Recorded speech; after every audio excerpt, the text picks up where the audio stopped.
on the way the game went. Yeah, I give their coach Adam Van Zelst a lot of credit. They slowed the game down.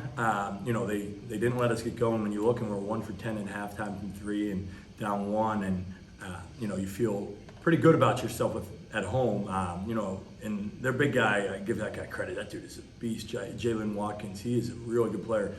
21 points, 21 rebounds. You don't see that too often in a NCAA tournament game. But hats off to them. They did a heck of a job preparing for us, taking away a lot of our stuff, and slowing the game down. That's what it really came down to. The first half, I think the pace was a little slow for us, and we got it going a little bit in the second half there. Coach, were there things that they did defensively that didn't really show up on film? Yeah, they haven't switched that much. They did a lot of switching tonight. I think they. They 1 through 4 that we saw in film, and their 5-man they were switching on to a little bit. They haven't really done that in film. Usually he's like in drop coverage off the ball and like they go over top. So that was a little different adjustment that we weren't, ready for in the second half. He was able to figure it out a little bit and get some open looks off of it. Well, how important was patience tonight, given what Coach just talked about, how the first half was really not the way you probably wanted to play? I mean, how important was it to be patient and let the game come to you in the second half? Yeah, I think that's big. First half was pretty rough. I mean, we don't normally score 30 points in a half. It's normally a lot more than that. We just got to let the game come to us. When we do that, good things happen, and that's what happened in the second half, it seemed like. Speaking of the second half, Danny, what really got you going after halftime? It seemed like every shot you put up was going down. I think it helps having shooters all around the court around me. Because they're not leaving shooters. We have Mitch, Cole, Umar, Sam Trumley. So when there's no help coming off the wings, it opens up the whole middle for me, and I'm able to attack and get to my spots. The spin move you have from your right hand to your left just seemed like it created enough space to get you going. How were you able to kind of counteract what had been a very frustrating defense to that point? We knew it was going to be a battle. They played great defense for the whole 40 minutes, didn't give up, didn't let up. I just kind of was feeling it out in the first half. Didn't play my best half by any means, but kind of figured it out towards the end of the first half, going into the second half, and it kind of spark plugged the second half. How important, we talked about second year in a row in the NCAA tournament and pretty deep last year. How important was that tournament experience to not letting the first half become a problem? Knowing that it's a 40-minute game.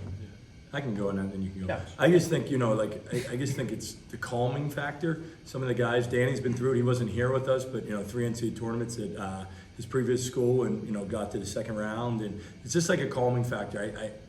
There's belief, and there's belief that eventually we're going to figure it out, and that's where it's been all year. And if you look, we've played some ugly games and won. And like I told them in the locker room after, like all at this point in the year it says win. You know what I mean? It doesn't matter if it's 86, 81, 80, whatever it was, 82, 81, or triple overtime. As long as it's a win, that's all that matters at this point of the year. And no matter how it happens, we figure it out. And that's probably our best defensive performance of the year. We gave up 35% and 29 from 3. That's pretty good. And and we didn't shoot it well and still won. So that's a testament to these guys and their belief.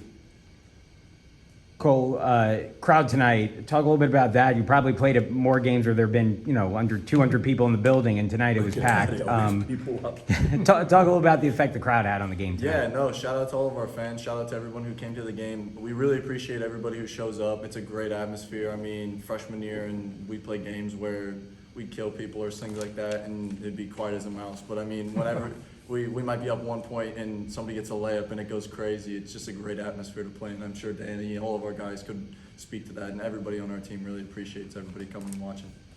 Coach, can you talk about the contributions you got by Sam Trumley and Umar Rashid off the bench? Yeah, they've been great. Sam didn't shoot it well tonight, but he has timely rebounds. If he has timely offensive rebounds where I think he fouls a lot and he doesn't get called. And tonight he got another one where he bullied in there and got it, made both and stuff like that. And then Umar, they took away his threes, but he comes down with 7 points and he's a defensive presence. But it's great when you can count on those guys. And Umar is starting for 11 games before Mitch, when Mitch got hurt. So it's really, I figure we have like 7 starters when I look at our team, and you know, the depth is great to have those guys, and you just know you're going to roll off a guy like Umar and Sam that could come in and make 2 shots, all of a sudden the game changes real quick.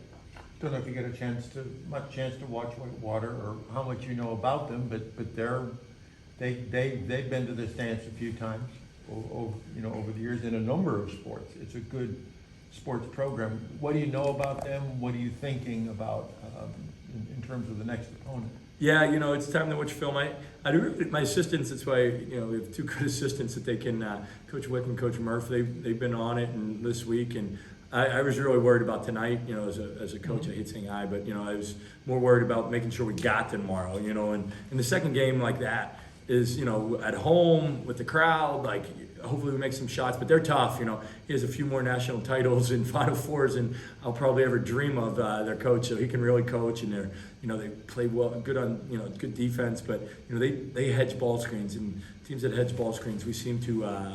I shouldn't say, but yeah, we do well against. Hopefully, they're not watching this tomorrow or on the internet. But you know, teams that do that, the hedge ball screens, we seem to play well against. So hopefully, you know, they continue that tomorrow, and we can just make them like we're due. You know, when we go for 18, there might be 15 in there tomorrow, and you know, and we're gonna keep shooting them. You know, we're gonna keep shooting them. Coach, what was the biggest adjustment that you guys made offensively in the second half to get some cleaner looks? I don't know, what did I say at halftime? I don't remember. Cole stopped posting up. Cole stopped posting up. That was one thing, yeah, because they were switching and he was posting up, and you know, yeah, and the middle was clogged. You can go, you know, the middle wasn't as clogged. So first half he didn't have room because the middle was clogged, and second half he had room because the middle wasn't so clogged. Yeah, I would. I'd post up a little bit too long and follow across. I should have more or less just post up and then let the ball get reversed so I could be there for the quick reversal. This is kind of the patience that you were talking about. I was looking a little bit too aggressive, but I mean, we fixed it in the second half and it worked pretty well. And Coach, if we had told you before the game that Mitch was going to go 2 for 11, how would you have felt about your chances?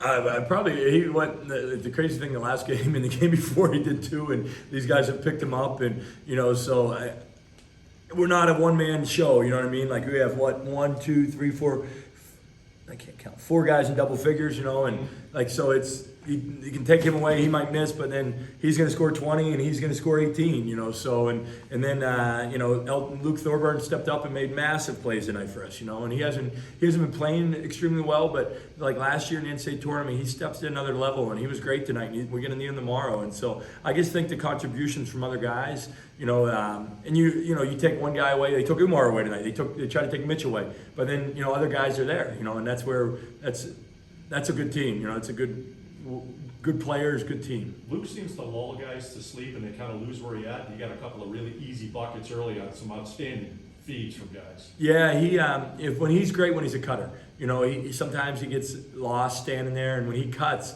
and times it right, he gets layups. You know, and you know, he's valuable for us. It doesn't show up like what he does, you know, guarding guys and, you know, rebounding. Like Luke's a gamer, and you know, last year in the NCAA tournament he was incredible for us, and you know, hopefully he continues to play like this the rest of the tournament.